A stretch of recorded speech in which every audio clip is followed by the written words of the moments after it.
الحمد لله نحمده ونستعينه ونستغفره ونعوذ بالله من شرور أنفسنا ومن سيئات أعمالنا من يهده الله فلا مضل له ومن يضلل فلا هادي له وأشهد أن لا إله إلا الله وحده لا شريك له وأشهد أن محمدا عبده ورسوله أما بعد فإن خير الحديث كتاب الله وخير الهدي هدي محمد صلى الله عليه وسلم وشر الأمور محدثاتها وكل محدثة بدعة وكل بدعة ضلالة وكل ضلالة في النار.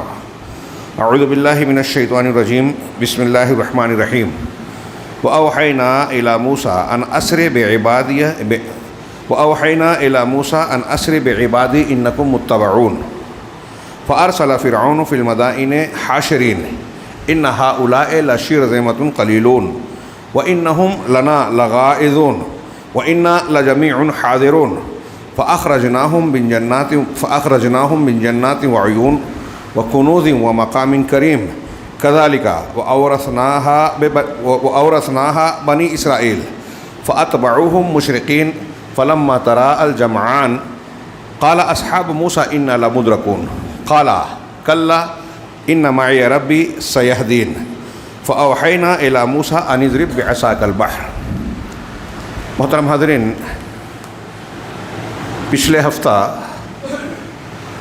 مسجد ایوب میں نے اس موضوع پر خطاب کیا، کچھ باتیں پیش کی قرآن اور حدیث کے نصوص کے حوالے سے کہ اللہ رب العالمین کی یہ بہت بڑی نعمت اور اس کی ربوبیت کا حصہ اس کی کرم فرمائی ہے کہ اس نے انسانوں کی ہدایت کے لیے انبیاء اور رسولوں کا اہتمام فرمایا. ایسی شخصیات جو دنیائے انسانیت کے لیے ہدایت اور رہنمائی کا کام انجام دیں، اور اس طبقے کو اللہ رب العالمین نے ہر اعتبار سے منتخب فرمایا، اعلیٰ ترین مقام عطا فرمایا. قرآن و حدیث میں انبیاء اور رسولوں کے تعلق سے جو باتیں بیان کی گئی ہیں، اس بنیاد پر ان پر ہمیں اور آپ کو ایمان لانا ضروری ہے، جو ہمارے ایمان کے ارکان میں سے ایک رکن ہے.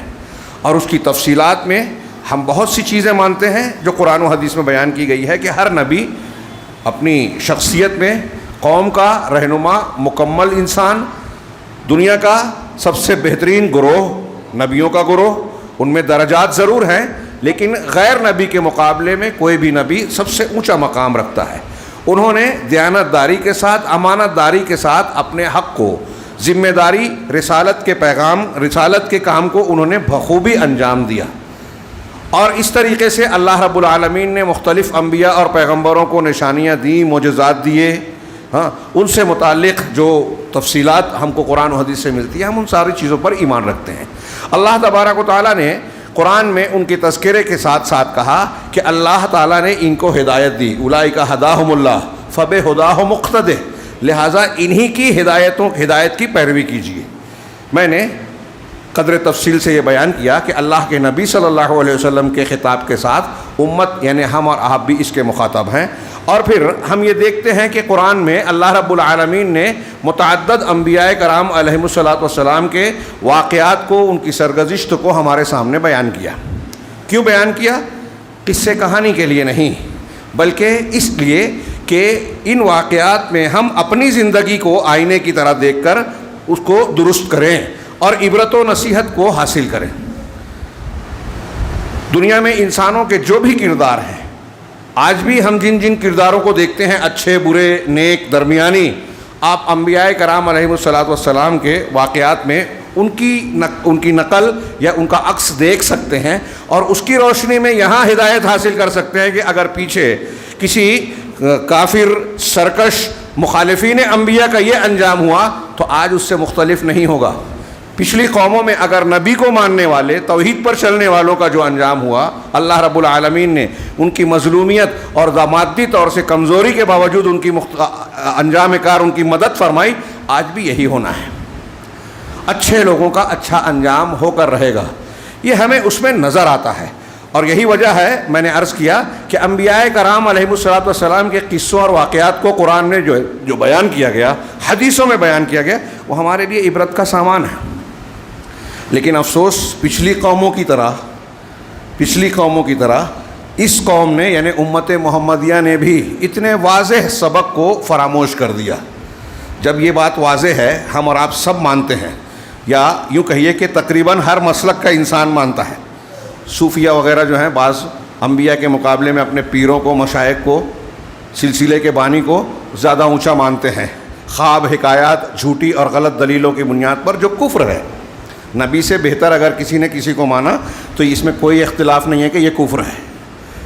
تو اب تمام لوگ جب یہ مانتے ہیں کہ انبیاء کرام سب سے بہتر، سب سے اونچے ہیں، اور ان کا کردار، ان کے شخصیت اور ان کی تعلیمات کا بنیادی حصہ قرآن و حدیث میں موجود ہے، تو بتائیے کہ ہم اسے چھوڑ کر دوسری چیز کی طرف اگر جاتے ہیں تو اسے کیا کہا جائے گا؟ ایک طرف بہتر اور یقینی چیز کہ یہاں کوئی خامی غلطی کا معاملہ ہی نہیں ہے. اللہ تبارک و تعالیٰ نے سرٹیفکیٹ اور پروانہ دیا کہ یہ انبیاء کرام تمہارے لیے اسوہ ہیں، نمونہ ہیں. ابراہیم اور ان کے ساتھیوں میں جب انہوں نے اپنی قوم سے یہ کہا کہ ہم تمہارے شرک اور جن کی تم عبادت کرتے ہو، شرکا، ان تمام لوگوں سے ہم بری ہیں، تو تمہارے لیے ان انبیاء میں نمونہ ہے، یہ اللہ کہہ رہا ہے. اور ہم نے یہ بنا لیا، کسی نے کسی کو امام بنا لیا، کسی نے کسی کو جو ہے اپنا پیشوا، مشائخ کے طور پر بنایا، سلسلے باندھ دیے، ہر ایک نے اپنی اپنی نسبت اختیار کر لیا. اب ان کو اس بات سے کوئی سروکار نہیں ہے کہ انبیاء کی تعلیمات کیا ہے، ان کا کردار کیا ہے. پڑھتے بھی نہیں. بھلے صوفیوں نے تو یہاں تک جرأت و جسارت کر ڈالی، اللہ کا ڈر ہی نہیں ہے جیسے ان کو، کہ قرآن میں تو گمراہی ہے. آج ہمارے ہاں بھی کچھ لوگ کہتے ہیں کہ قرآن مت پڑھو، گمراہ ہو جاؤ گے. انا للہ و انا الیہ راجعون. قرآن خود کہتا ہے کہ یہ لوگوں کے لیے ہدایت ہے، آپ کہہ رہے ہیں گمراہی ہے. گمراہی آپ کہہ رہے ہیں. اللہ کہہ رہا ہے کہ ہم نے اس قرآن کو آسان کیا سمجھنے کے لیے، نصیحت کے لیے. لوگ کہہ رہے ہیں کہ نہیں، اگر آپ ڈائریکٹ قرآن پڑھیں گے، قرآن حدیث پڑھیں گے، گمراہ ہو جائیں گے. لہذا آپ کو کسی کی تقلید کرنی ہے، کسی کے سلسلے پر بیعت ہو جانا ہے، اور آنکھ بند کر کے قرآن و حدیث کے خلاف ہی کیوں نہ بولے، اس کے پیچھے چلنا ہے. کتنی صاف صاف بات یہ جو میں کہہ رہا ہوں اصولی بات ہے. ہاں، اللہ تبارک و تعالیٰ نے کہا کہ انبیاء کرام تمہارے لیے نمونہ. پچھلے انبیاء کی شریعتیں منسوخ ہو گئی، اب تمہارے لیے اور ساری انسانیت کے لیے مکمل نمونہ، بہترین نمونہ رسول اللہ صلی اللہ علیہ وسلم. لقد کان لکم فی رسول اللہ اسوۃ حسنہ. اس بہترین نمونے جو اللہ نے ہم کو دیا، اور جس کی سیرت طیبہ ہر اعتبار سے پختہ ہے، بے داغ ہے، کہیں کوئی کمزوری، کوئی جھول نہیں ہے، اس کو چھوڑ کر لوگوں نے امتیوں کو پیشوا بنا لیا. میں یہ نہیں کہتا کہ لوگوں نے جن کو امام بنایا ہے، شیخ بنایا ہے، میں ان کی برائی کر رہا ہوں، نہیں. لیکن کوئی نبی کے سامنے کھڑا نہیں ہو سکتا، کسی کو نبی کا درجہ اور مقام دیا نہیں جا سکتا. اللہ تعالیٰ نے جو حیثیت جناب محمد رسول اللہ صلی اللہ علیہ وسلم کو اور انبیاء کو عطا کی ہے، وہ کائنات کا کوئی انسان، کوئی مخلوق کتنا بھی اعلیٰ مقام حاصل کر لے نہیں پہنچ سکتا اس درجے کو. وہ ہمارے یہاں حکایتیں بیان کرتے ہیں. میں اکثر کہا کرتا ہوں، ہندوستان میں دعوت و تبلیغ کے نام پہ کئی طبقات ایسے ہیں جو صرف بزرگوں کے واقعات، کرامات، حکایات، منامات یعنی خواب، یہی بیان کرتے ہیں. ان کی دعوت و تبلیغ کا حاصل اور مغز یہی ہے. فلاں بزرگ ایسے تھے، فلاں ویسے تھے، وہ یہ کرامت پیش کرتے تھے، انہوں نے سجدے میں کئی سال گزار دیے، وہ کرامت کھیلتے تھے، وہ یہ کرتے تھے، وہ کرتے تھے. کیا مطلب ہے؟ یہ میں جو باتیں بار بار کہتا ہوں، یہ جو ذکر کر رہا ہوں، یہ کوئی چھوٹی موٹی معمولی بات نہیں ہے. انبیاء کرام علیہم الصلوۃ والسلام کی دعوت کا مرکز اللہ کی توحید ہوتی تھی. ابھی ہم نے پڑھا، میں محرم الحرام کے حوالے سے بھی اس موضوع پر آنا چاہتا ہوں، لیکن وہ موضوع بھی جو ادھورا رہ گیا ہے، بہت اہم ہے اور بہت زیادہ تفصیل طلب بھی ہے، قابل مطالعہ ہے، قابل غور بھی ہے، کہ اللہ تبارک و تعالیٰ نے انبیاء کو اور جناب محمد رسول اللہ صلی اللہ علیہ وسلم کو بطور نمونہ پیش کیا. اب آپ ایک موٹی سی بات لیجئے کہ انبیاء کرام علیہم الصلوۃ والسلام کی دعوت کا مرکزی نقطہ کیا ہے. ہر نبی کی دعوت بنیادی طور سے کیا تھی، کس مرکز کے گرد ان کی پوری دعوت گردش کرتی تھی؟ وہ ہے توحید کی تعلیم دینا، شرک سے منع کرنا. وَلَقَدْ بَعَثْنَا فِي كُلِّ أُمَّةٍ رَسُولًا أَنِ اعْبُدُوا اللَّهَ وَاجْتَنِبُوا الطَّاغُوتَ. ہر نبی کی ہر امت میں ہم نے رسول بھیجا، اور ہر رسول کی رسالت، پیغام، بنیادی تعلیم کیا تھی؟ أَنِ اعْبُدُوا اللَّهَ، کہ اللہ کی عبادت کرو، وَاجْتَنِبُوا الطَّاغُوتَ، طاغوت سے بچو. اس کی اور بھی بہت سی دلیلیں ہیں، یہ بالکل کلیئر ہے۔ تو ایک بات بالکل کھلے طور سے، اب آپ یہاں صرف اس ایک چیز میں، چونکہ موضوع کی مزید تفصیل کی گنجائش یہاں نہیں ہے، میں ایک چیز دیتا ہوں، آگے غور کیجیے کہ اللہ تبارک و تعالیٰ کے فرامین کی روشنی میں تمام انبیاء کی دعوت ابتدا، انتہا، بنیاد توحید ہے۔ توحید کی طرف بلانا، اس کی ضد شرک ہے، اس کو رد کرنا، منع کرنا، تمام انبیاء کی دعوت بنیاد۔ اور اگر قوم نے یہ مانا نہیں تو انبیاء کرام نے اپنی قوم کو اگلا سبق دیا نہیں۔ نماز، روزہ، حج، زکوٰۃ، ساری چیزیں اگر توحید نہیں ہے تو بیکار ہے۔ ہاں، نوح علیہ السلام 950 سال اپنی امت کو صرف توحید کی دعوت دیتے رہے۔ اور ان واقعات میں انبیاء کے جو دروس و عبرتیں ہیں، میں ایسا سمجھتا ہوں کہ ہمارے ہاں لوگ دہراتے ہیں، سمجھتے بھی نہیں، سمجھنا چاہتے بھی نہیں، مانتے بھی نہیں۔ ایک موٹی موٹی بات دیکھیے، حضرت ابراہیم علیہ السلام اولاد کے لیے دعا کر رہے ہیں قرآن میں، رب حب لی من الصالحین، پروردگار مجھے نیک اولاد عطا فرما، صالحین میں سے مطلب مجھے اولاد دے۔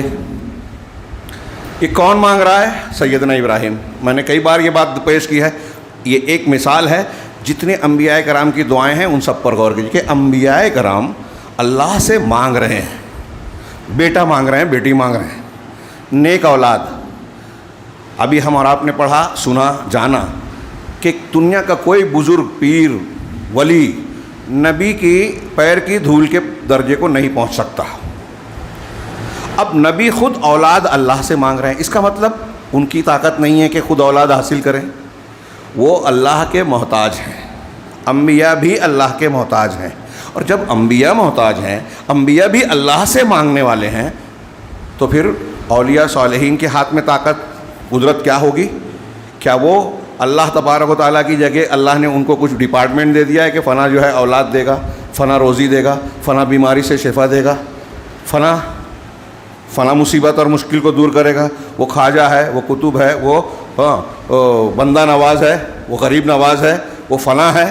یہ آپ اور ہم نے نام رکھا ہے، اللہ نے نہیں، لوگوں نے رکھا ہے۔ کس بنیاد پر؟ جھوٹے سچے واقعات۔ وہ ایسے تھے، وہ ہوا میں اڑتے تھے، پانی پہ چلتے تھے، کرامت کھیلتے تھے۔ ہاں، حضرت عیسیٰ علیہ السلام نے بھی کہا اللہ کے حکم سے اٹھو، مردہ زندہ ہوتا تھا، تو یہ ان کی طاقت نہیں تھی۔ معجزہ، کرامت، صاحب معجزہ جس نے پیش کیا اس کی طاقت نہیں ہے، اللہ کی طرف سے ہے۔ یہ ہمارے عقائد کا حصہ ہے، بنیاد، لیکن عقیدہ پڑھنے سیکھنے کی ہم کو توفیق کہاں؟ ہم سمجھتے ہیں علامہ ہے۔ بہت سی خامیاں، غلطیاں آپ کو نظر آئے گی، جو لوگ سمجھ رہے ہیں کہ میں بہت جانتا ہوں، ان کے یہاں جہالتیں ہیں۔ تو یہاں حاصل کلام انبیاء کا مقام سب سے اونچا، وہ قرآن میں جگہ جگہ ہے، مختلف انبیاء کرام کے واقعات میں تقریباً ہر نبی کا معاملہ ملے گا، اللہ سے مانگ رہے ہیں، مطلب وہ محتاج ہے، دینے والا اللہ ہے۔ ساری قدرت، طاقت، اختیار، تدبیر، ربوبیت اللہ کی ہے۔ یہ ان واقعات میں ہم کو درس مل رہا ہے۔ اب ان انبیاء کی ہم کو پیروی کرنی ہے، اور میں نے گزشتہ ہفتہ یہ پیش کیا کہ یہ ہمارے حالات، واقعات سے ہٹ کر کوئی بحث نہیں ہے کہ آپ یہ سمجھیں کہ میں کوئی ایسا موضوع پیش کر رہا ہوں، ایسی تفصیل جس کی ہم کو ضرورت نہیں ہے۔ یہ ہمارے دین کی بنیادوں میں سے ہے، اور ہماری زندگی کے ہر وقت اور ہر معاملے سے کنیکٹڈ ہے۔ اگر آج ہم کسی مسئلے میں پریشان ہیں، وہ گھر میں ہوں، محلے میں ہوں، شہر میں ہوں، ملک میں ہوں، دنیا میں ہوں، ہمیں انبیاء کرام علیہ السلام کے واقعات میں اس کے سلسلے میں رہنمائی ملے گی۔ مسلمانوں پر ظلم ہو رہا ہے، مارا کاٹا جا رہا ہے، ان کے گھر پر بلڈوزر چلا دیا گیا، ہاں، کہیں کوئی شہر اور کوئی ریاست جل رہی ہے، کوئی ظلم کر رہا ہے، بے روزگاری ہے، آپس کے جھگڑے ہیں، جو بھی مسئلہ ہے، ہاں، انبیاء کرام علیہ السلام کے واقعات میں ہمارے اور آپ کے لیے نمونہ ہے۔ اس سے پہلے والا خطبہ میں نے دعا پر دیا کہ اگر مسلمان کے پاس کچھ نہیں ہے تو حضرت یونس علیہ السلام کا واقعہ، حضرت ایوب علیہ السلام کا واقعہ، بیماری میں، مچھلی کے پیٹ میں، دیکھیے کوئی سہارا نہیں ہے، اللہ سے مانگ رہے ہیں، دعا ہے ہمارے پاس۔ یہ ہتھیار مسلمان ہر حال میں استعمال کر سکتا ہے، اور بہت مضبوط ہتھیار ہے اگر ہم اس کو سمجھ سکیں، معمولی نہیں ہے۔ ہم سمجھتے اس سے کیا ہوگا، لوگ اس کو غیر ضروری سمجھتے ہیں، سیاسی طاقت، فلاں طاقت، ڈھیما طاقت، اس کے پیچھے مرے جا رہے ہیں۔ ہم واقعہ پڑھتے ہیں کہ 3 لوگ غار میں پھنس گئے, دعا مانگی, تینوں نے ایک ایک کی دعا پر جو ہے چٹان تھوڑی تھوڑی سرکتی چلی گئی, راستہ بن گیا. اس دعا سے چٹان سرک رہی ہے اور ہم سمجھ رہے ہیں دعا سے کچھ نہیں ہوتا. روحانی قوت کو ہم اہمیت ہی نہیں دیتے, ایمانی قوت کو پر توجہ ہی نہیں دیتے. اگر ان چیزوں پر توجہ دے تو مسلمان, آج میں بار بار یہ جملے دہرا رہا ہوں دروس میں, خطبات میں, کہ آج عام مسلمان ہی نہیں, خاص مسلمان ہمارے لیڈران اور پیشوا بھی ڈرے سہمے ہوئے ہیں. ہاں, آپ تفصیل میں جائیں گے تو یہ میرا جملہ سمجھ میں آ جائے گا کہ لوگوں پر خوف طاری ہے. ہاں, یہ ڈرنے کی ضرورت نہیں ہے. ہاں, ڈرنے والی ذات جس سے ڈرنا چاہیے اللہ ہے. اور کس بنیاد پر؟ گناہ سے. اگر آپ کو ہم کو ڈرنا ہے تو اپنے گناہوں کی وجہ سے اللہ کا خوف ہونا چاہیے اور کچھ نہیں. جب اللہ ناراض ہوگا تو وقت کی چھوٹی سے چھوٹی چیز, اللہ کا چھوٹی سی مخلوق بھی ہم کو تباہ کر سکتی ہے. ایک بارش, ایک سیلاب, ایک جانور کا حملہ, ہاں, آپ کا چھت گر جائے, آپ کی زمین پھٹ جائے, آپ اس میں سما جائیں, کہیں کچھ بھی ہو سکتا ہے. اللہ ناراض ہے تو. اور اگر اللہ بچانے پہ آ جائے, بچانا چاہے, اس کی فیصلہ ہو کہ آپ کو نقصان نہیں پہنچانا ہے, تو کوئی میزائل والا ہو, نیوکلیئر ہتھیار کا حامل جو ہے ملک ہو, آپ کا ہمارا کچھ نہیں بگاڑ سکتا. وقت کا کوئی فرعون اور نمرود. تو میں یہ عرض کر رہا تھا کہ ان انبیاء کرام علیہم الصلاۃ والسلام کی دعوت میں ہمارے لیے نمونہ ہے. میں نے اس میں ایک نمونہ پیش کیا کہ سب سے بنیادی تعلیم انبیاء کی توحید ہے. آج آپ ایک سرسری جائزہ لیجیے, میری یہ آواز جہاں تک پہنچے میری اس بات پر غور کریں کہ مسلمانوں میں بہت سی تنظیمیں ہیں, فرقے ہیں, گروہ ہیں, مسلک ہیں, سلسلے ہیں. آپ غور کیجئے, جائزہ لیجئے ایک ٹھنڈے دماغ سے قرآن اور حدیث کی اس تعلیم کو, اس نمونے کو, کہ اللہ نے ہم کو اور آپ کو کہا ہے کہ انبیاء کی اقتداء کیجئے, ان کی پیروی کیجئے, ان کے طریقے پہ چلنا ہے. نبی صلی اللہ علیہ وسلم کو کہا اور ان کے واسطے سے ہم کو کہا. یہ واضح ہے کہ انبیاء کے طریقے پہ چلنا ہے. انبیاء کی تعلیم کی بنیاد توحید ہے, شرک کا رد ہے. اب آج ہم مسلمانوں کو دیکھیں, یہود نصارہ ان لوگوں کو چھوڑیے, مسلمانوں کو دیکھیے جو قرآن مانتے ہیں, جناب محمد رسول اللہ علیہ وسلم پر ایمان لانے, محبت رکھنے کا دعویٰ کرتے ہیں, اور بہت سی دینی تنظیمیں, بڑے بڑے پروگرام, مظاہرات ہوتے ہیں. ہم تو یہ کر رہے ہیں, ہم تو اتنی بڑی کانفرنس کر رہے ہیں, ہماری اتنی تعداد ہے, اتنی چلت پھرت ہے, فلاں اتنے ٹی وی چینل پہ آتے ہیں, فلاں نے اتنی کتابیں لکھی. ہاں, ان مسلمانوں میں کتنی جماعتیں ہیں جن کی دعوت و تبلیغ کی بنیاد انبیاء کرام علیہم الصلاۃ والسلام کے طریقے اور منہج کے مطابق توحید پر ہے. آپ نام لیتے جائیے, میں نام لوں گا تو لوگ کہیں گے فلاں کا نام لے رہے. جو بھی تنظیم ہے مسلمانوں میں جو کام کر رہے ہیں, ان میں دیکھیے توحید کی اہمیت انبیاء کی طرح, رسول اللہ صلی اللہ علیہ وسلم کی طرح. آپ مثال کے طور پہ بخاری مسلم کی بڑی مشہور حدیث ہے, بار بار آپ سن چکے ہیں. حضرت معاذ بن جبل رضی اللہ تعالیٰ عنہ کو جب یمن بھیجنے لگے تو آپ نے کیا کہا ان سے, یا معاذ انک تأتی قوما من اہل الکتاب, ہاں, کہ آپ اہل کتاب کی ایک جماعت کے پاس آ رہے ہیں, قوم کے پاس آ رہے ہیں. ہاں, فلیکن اول ما تدعو الیہم شہادت اللہ الہ الا اللہ. لہذا سب سے پہلی چیز جس کی طرف آپ دعوت دیں گے, فلیکن یا فلتکن, ہاں, وہ لا الہ الا اللہ کی گواہی ہے, اور اس بات کی گواہی کہ میں اللہ کا رسول, محمد اللہ کے رسول صلی اللہ علیہ وسلم. سب سے پہلے اس بات کی گواہی. آگے اللہ تعالیٰ, اللہ کے رسول صلی اللہ علیہ وسلم نے کیا کہا ان سے, دعوت و تبلیغ کی تعلیم دے رہے ہیں, کیسے دعوت دینا ہے. فَإِنْهُمْ أَطَاعُوكَ لِذَلِكَ, اگر وہ تمہاری اس بات کو مان لے, اس کو تسلیم کر لے کہ ہاں اللہ کے سوا کوئی لا الہ الا اللہ محمد رسول اللہ پر ایمان لے آئیں, اگر یہ مان لیں, فَأَعْلِمْهُمْ أَوْ فَأَخْبِرْهُمْ أَنَّ اللَّهَ افْتَرَضَ عَلَيْهِمْ 5 صَلَوَاتٍ فِي كُلِّ يَوْمٍ وَلَيْلَةٍ أَوْ كَمَا وَرَدَ فِي الْحَدِيثِ. تب انہیں یہ بتانا کہ اللہ تعالیٰ نے ہر رات اور دن میں 5 وقت کی نماز ان پر فرض کی ہے. فَإِنْهُمْ أَطَاعُوكَ لِذَلِكَ, اگر یہ بات مان لیں تب بتانا کہ اللہ نے ان کے مال میں زکوٰۃ فرض کی ہے, صدقہ جو ان کے مالداروں سے لیا جائے گا, غریبوں میں بانٹا جائے گا. ترتیب پر غور کیجیے, اس میں کئی چیزیں ہیں کہ سب سے پہلے مخاطب کو دعوت سب سے اہم چیز کی دی جائے گی, اور سب سے اہم چیز توحید ہے, توحید و رسالت.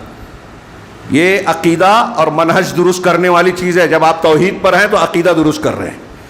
رسالت کو مانا تو آپ کا منہج اور طریقہ طے ہو گیا کہ اس گاڑی میں آپ کو زندگی کا سفر کرنا ہے، فلاں بزرگ اور فلاں راستہ اور فلاں مسلک اور فلاں سلسلہ نہیں، نبی کا طریقہ ہونا چاہیے۔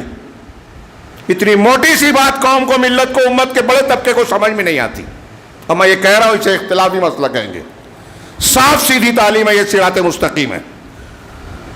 تو اللہ تعالیٰ، اللہ کے رسول کہہ رہے ہیں کہ سب سے پہلے یہ بتانا کہ اللہ کے سوا کوئی معبود برحق نہیں ہے۔ ہمارے یہاں لوگ کہہ رہے ہیں کہ نہیں نہیں نہیں نہیں، مسئلے میں پڑھنا ہی نہیں ہے، فضائل بیان کرو، مسائل میں مت پڑھو۔ کوئی کہہ رہا نہیں نہیں، مسلمانوں کو طاقت حکومت بنانی ہے، اقتدار اور حکومت الہیہ قائم کرنی ہے، نافذ کرنا ہے حکومت اسلام کو، اس کے لیے طاقت ضروری ہے، طاقت کے لیے اتحاد ضروری ہے، اور اتحاد کرنا ہے تو یہ مسئلے توحید کے، شرک کے اور فلاں کے مت چھیڑو، فاتحہ پڑھو کہ مت پڑھو، میلاد کرو کہ نہ کرو، شرک کرو کہ نہ کرو، بدعت کرو کہ نہ کرو، ایک ہو جاؤ۔ یہ جو شرک اور بدعت والا جملہ وہ نہیں کہتے، یہ میں کہہ رہا ہوں، یعنی ان کے قول کا نتیجہ یہی ہے، وہ مانے یا نہ مانے، ناراض ہوں، بات یہی ہے، نتیجہ یہی ہے۔ یہ میں نے دو ایک جملے بتائے۔ اب کوئی تصوف کے ذریعے سے اسلام اور جنت چاہتا ہے، کوئی فلاں اور فلاں کے راہ، نبی کے طریقہ نہیں ہے یہ سب۔ میں صرف ایک موٹی سی مثال، بنیادی مثال دے کر یہ سمجھانا چاہ رہا ہوں میری ہر اس شخص کو جس کے کانوں اور دلوں تک آواز پہنچے۔ کانوں تک تو پہنچتی ہے، دلوں تک اللہ پہنچاتا ہے۔ ہاں، توفیق اللہ کی طرف سے کہ وہ یہ غور کرے کہ انبیاء کی اتباع کرنی ہے۔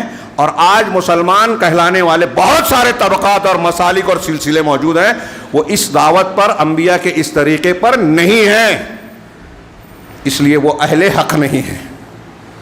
جب انبیاء کے طریقے پہ آپ نہیں چلیں گے تو آپ موٹی سی چیز دیکھیں کہ آپ کے عقیدے میں بگاڑ آئے گا، آپ کے منہج میں بگاڑ آئے گا۔ یہ دو بنیادی باتیں، یا ایک ہی لیجئے کہ عقیدہ بگڑ گیا تو اس کے نتیجے کیا کیا ہوتے ہیں، سارے بھگتان مسلمان بھگت رہے ہیں۔ اللہ کا عذاب، ہاں، کہیں انسانوں کی شکل میں، ظالم حکمراں کی شکل میں، ہاں، معاشی پریشانیوں کی شکل میں، آپسی جھگڑوں کی شکل میں مسلمانوں کو گھیرے ہوئے ہیں۔ کہیں سیلاب ہے، کہیں طوفان ہے، کہیں خشک سالی ہے، کہیں بے روزگاری ہے، عذاب کی مختلف شکلیں ہیں۔ لیکن یہ ہمارا ایمان ہے کہ یہ ہمارے کرتوتوں کے نتائج ہیں۔ اگر مسلمانوں کے گھر پر بلڈوزر چل رہے ہیں تو یہ مت سوچیے اللہ کی مدد نہیں آ رہی ہے، یہ سوچیے کیوں نہیں آ رہی ہے۔ ہاں، لوگوں نے اس طرح کے سوالات اٹھائے، تو میں عرض کر رہا تھا کہ انبیاء کا طریقہ ہم نے اختیار ہی نہیں کیا جس کا اللہ نے حکم دیا، اور آج بڑے بڑے مسلک، بڑے بڑے کام اور ڈنڈورے پیٹے جا رہے ہیں، دکانیں چلائی جا رہی ہیں، اخبارات میں رپورٹیں آتی ہیں فلاں نے یہ کیا، کیس لڑا، فلاں کام کیا، ڈھما کام کیا۔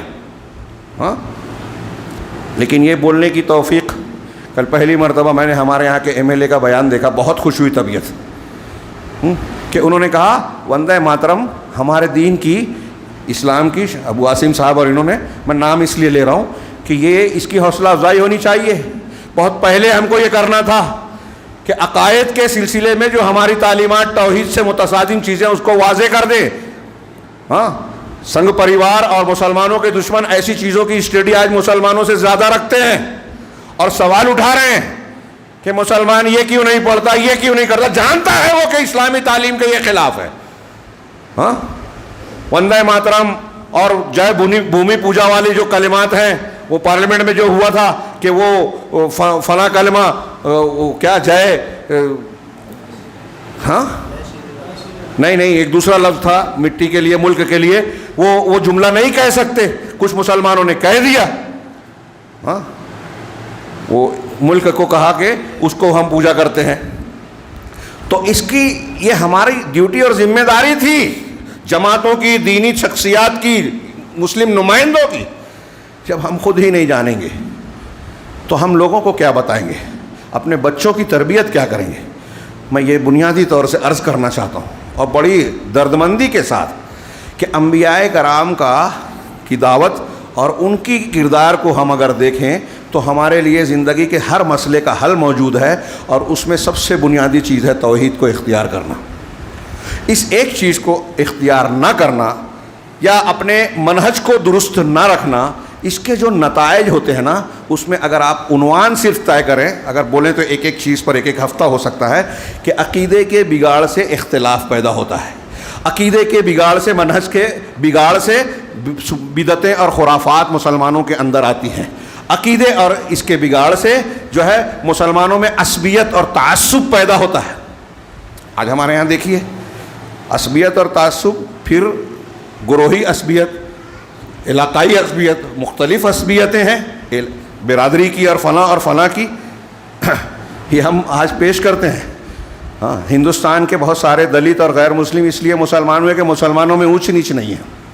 ہاں، میرے پاس ابھی کچھ پچھلے ہفتے فون آیا کہ بنگال میں کچھ علاقے میں ایسے ہے کہ نہ مسلم ہے یا مسلمان ہے، ان کے ساتھ مسلمان بھید بھاؤ اختیار کرتے ہیں، وہ اپنی برادری میں ان کو قبول نہیں کرتے، شادیاں نہیں ہوتی ہیں کہ تم نیچ ہو، پست ہو۔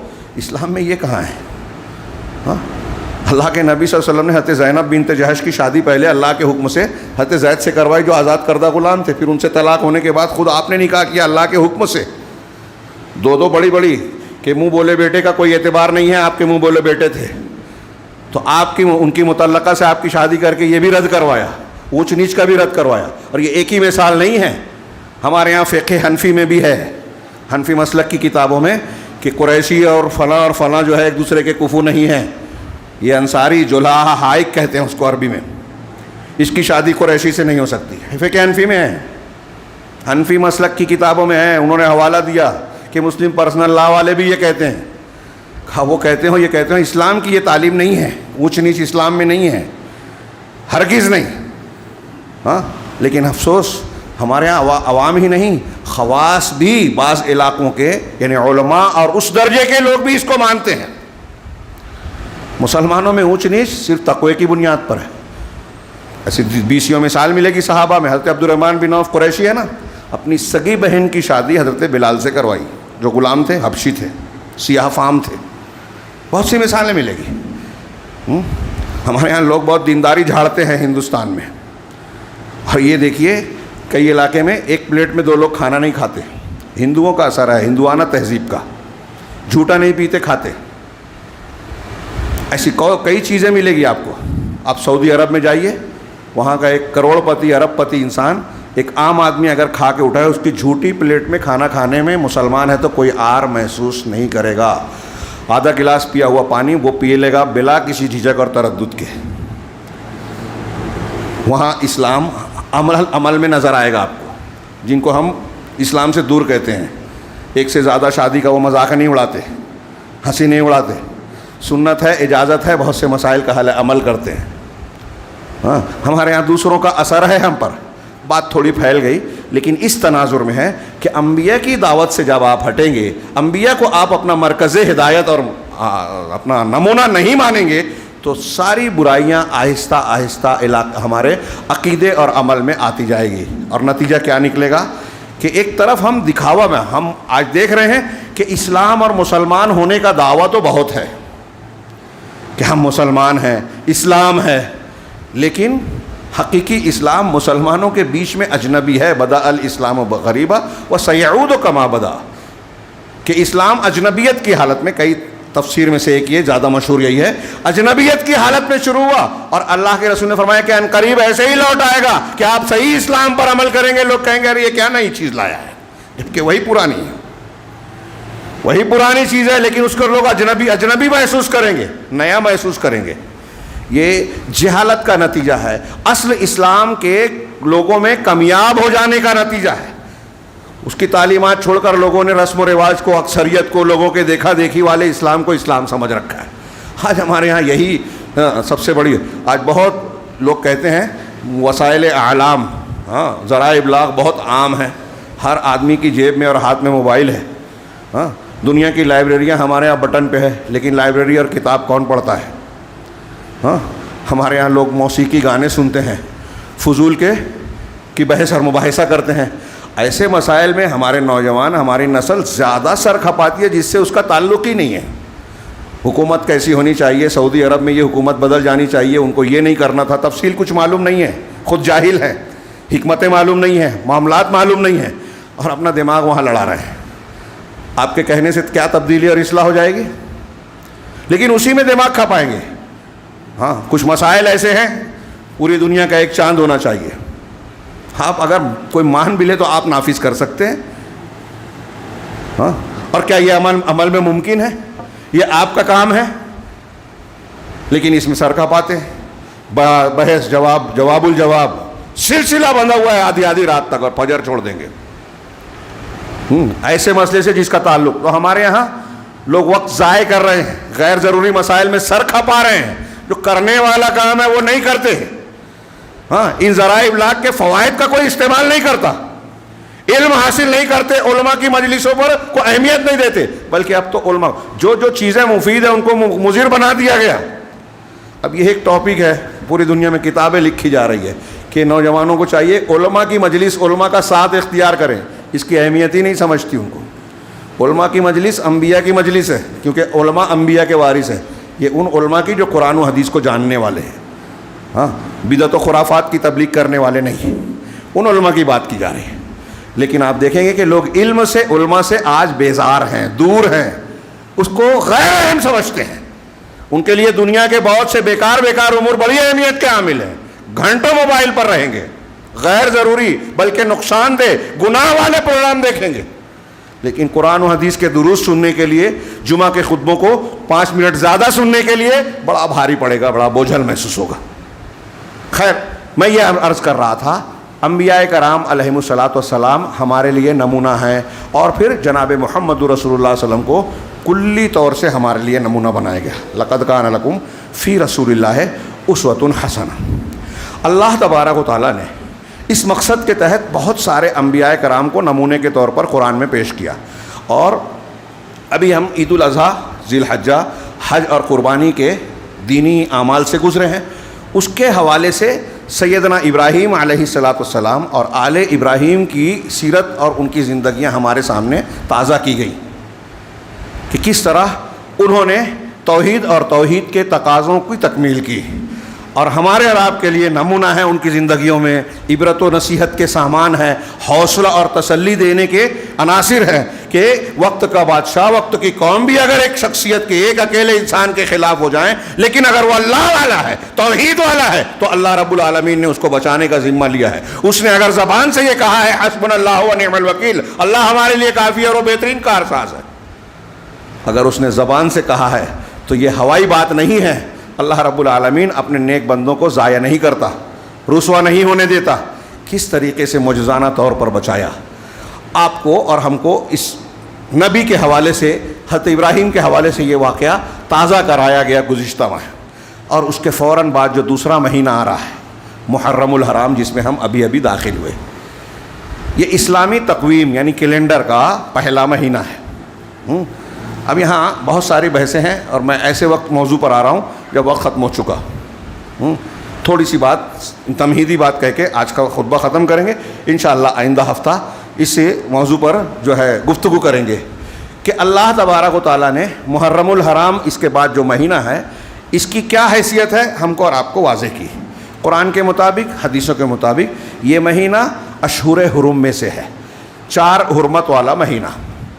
ہاں عام مہینوں میں جو چیزیں جیسے جنگ و جدال اور بعض معاملات جائز تھے, اس میں منع کر دیا گیا. اس کا ایک احترام ہے اس مہینے کا. 4 مہینوں میں سے یہ ایک ہے محرم الحرام. ہاں بعض روایتوں میں کہ یہ اللہ تعالیٰ کا مہینہ ہے. اس کی فضیلت یا اس کے تعلق سے کیا بتایا, ہاں یا کیا تفصیل ہمارے پاس قرآن و حدیث کی روشنی میں ہے, تو اس میں بتایا گیا کہ اس کی 10ویں تاریخ اس حیثیت سے اہمیت کی حامل ہے کہ اس دن ایک بہت ہی عظیم الشان واقعہ پیش آیا تھا. اور اسی کے تناظر میں اللہ کے نبی جناب محمد رسول اللہ صلی اللہ علیہ وسلم نے یہ تعلیم دی کہ 10ویں محرم کو جو ہے روزہ رکھا جائے. اللہ کے رسول صلی اللہ علیہ وسلم کا صحیح مسلم میں ارشاد ہے کہ سیام یوم عاشوراء احتسب علی اللہ ان یکفر السنۃ التی قبلہ. یہ صحیح مسلم کی حدیث ہے کہ یوم عاشوراء, محرم کی 10ویں تاریخ کا روزہ ایسا ہے کہ میں اللہ رب العالمین سے یہ امید رکھتا ہوں کہ اگر اس دن کا روزہ رکھا جائے تو 1 سال قبل کے گناہ معاف ہو جائیں. 1 دن کا روزہ آپ نے رکھا, 1 سال کا گناہ معاف ہو جائے گا. صغیرہ گناہ معاف ہوتے ہیں نماز روزے سے. ہاں اس روزے کی تفصیل کیا ہے وہی دیکھیے, ایک نبی سے جوڑ رہے ہیں جو میں نے بھی بیان کیا کہ انبیاء کرام کو ہمارے لیے نمونے کے طور پر پیش کیا, ان کی زندگیوں کو سامنے رکھیے. اللہ تبارک و تعالیٰ نے یہ مناسبت رکھی کہ روزہ رکھا جائے.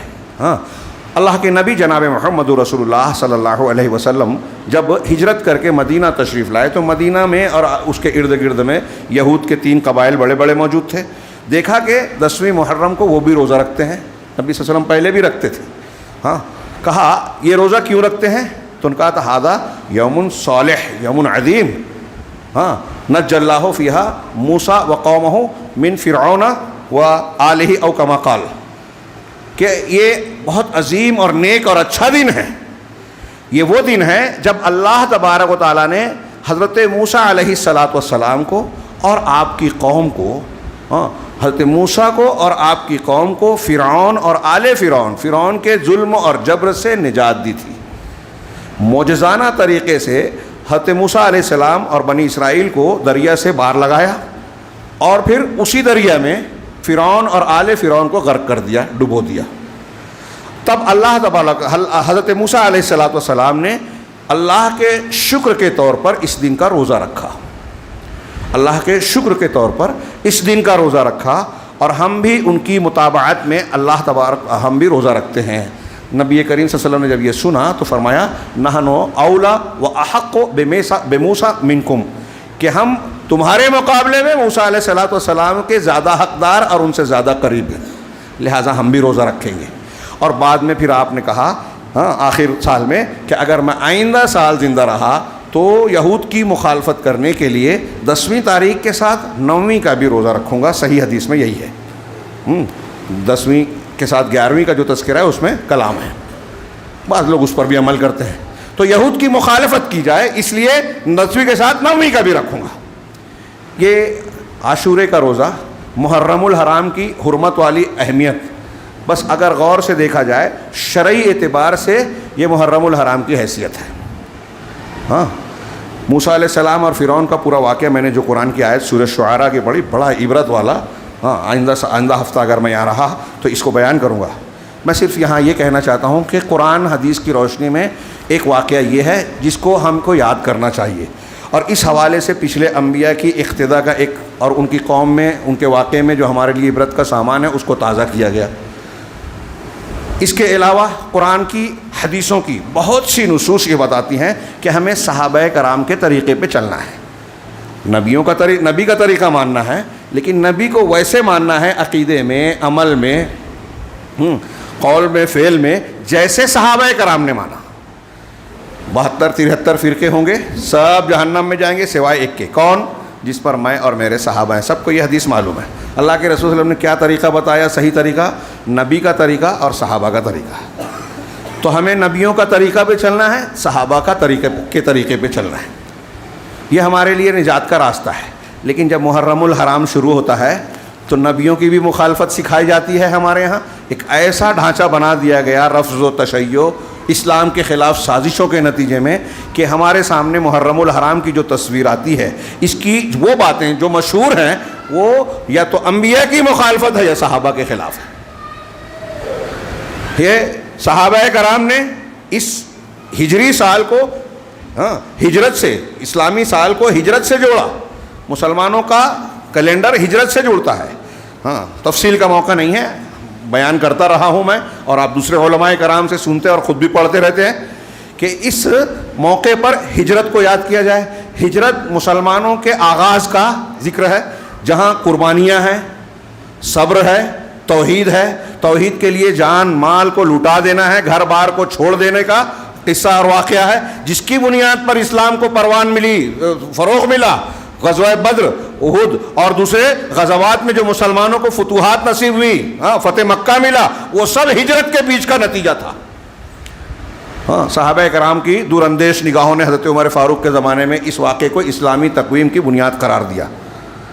یعنی صحابہ کی قربانیوں کو یاد کیا جائے نئے سال کے اعتبار سے, حضرت موسیٰ کے اور فرعون کے واقعے کو یاد کیا جائے اس موقع پر. لیکن یہ دونوں غائب ہو گئی ہیں آج مسلمانوں کے. آپ محرم الحرام کا تذکرہ کیجئے تو مسلمان اور غیر مسلم شہادت حسین، کربلا، اور پھر اس کے تناظر میں رفض و تشیع کی پھیلائی ہوئی جھوٹی حدیثیں، اور پھر ان کے کچھ ایجنٹ ہمارے نوجوانوں کو اس طرح سے ورغلاتے بہکاتے ہیں کہ وہ کربلا اور حضرت امیر معاویہ، حضرت یزید، ان کی شخصیات کو موضوع بنا کر الٹی سیدھی گفتگو کرتے ہیں جس کا نشانہ صحابہ کرام ہوتے ہیں. اور ہمارے نوجوان اس طرح بحث کرتے ہیں کہ جیسے آج وہ اس طرح کی بحثوں کے ذریعے سے اسلام کو نجات دلانا چاہتے ہیں. یزید کو برا نہیں کہیں گے تو ہمارا جو ہے معاملہ بگڑ جائے گا دنیا اور آخرت کا، ہمارے معاملات کی اصلاح نہیں ہوگی.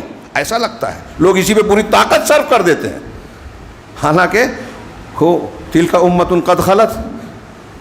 اور صحابہ کرام سے متعلق جو موقف ہے اس وقت موقع نہیں ہے. یہ ہمارے اہل سنت والجماعت اور قرآن و حدیث کی تعلیمات کے بالکل خلاف بات. یہ رافضیت، شیعیت، اسلام دشمنی کے عناصر ہیں. ان کے ذریعے سے اصل مقصد سے آپ کو موڑا جاتا ہے. اور اگر آپ نے حضرت امیر معاویہ صحابی رسول ہیں، مسلمانوں کے ماموں ہیں، اللہ کے نبی صلی اللہ علیہ وسلم کی زوجہ مطہرہ ام حبیبہ کے سگے بھائی ہیں، کاتب وحی ہیں، مسلمانوں کے ماموں ہیں. اللہ کے رسول نے ان کو ہادی اور مہدی کہا ہے. کچھ لوگ اس پر کلام کرتے ہیں لیکن روایت مقبول ہے.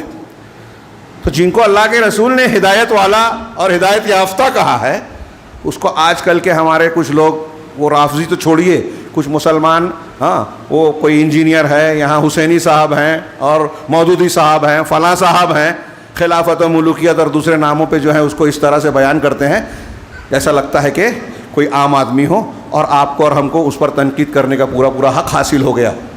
اور پھر عوام میں، پبلک میں، عام لوگوں میں بیان کرتے ہیں جن کو توحید نہیں معلوم، صحابہ کرام سے متعلق اہل سنت والجماعت کے عقیدے کا علم نہیں ہے. اور اس تناظر میں اس آغاز سال میں ہی جو ہے وہ اسلامی تعلیمات سے دور چلے جاتے ہیں. میں یہ عرض کرنا چاہتا ہوں، کچھ باتیں اور بھی دماغ میں آ رہی ہے، چھیڑوں تو بہت لمبا وقت ہو جائے گا، لیکن روک رہا ہوں اپنے آپ کو. میں صرف یہ کہنا چاہتا ہوں کہ دیکھیے، ہمیں انبیاء کے طریقے کی اقتدا کرنے کا اللہ نے حکم دیا. بنیادی طور سے ان انبیاء کا سارا معاملہ سمٹا ہوا ہے جناب محمد رسول اللہ صلی اللہ علیہ وسلم کی سیرت و تعلیمات میں. لہٰذا آپ کی اتباع کی جائے، اور پھر آپ کی اتباع کیسے کی جائے اس کا نمونہ صحابہ کرام کی شکل میں پیش کیا گیا. محرم الحرام کے حوالے سے صحابہ کرام کو بھی تنقید کا نشانہ بنایا جاتا ہے، اور پھر اس مہینے سے متعلق ایسی الٹی سیدھی من گھڑت باتیں.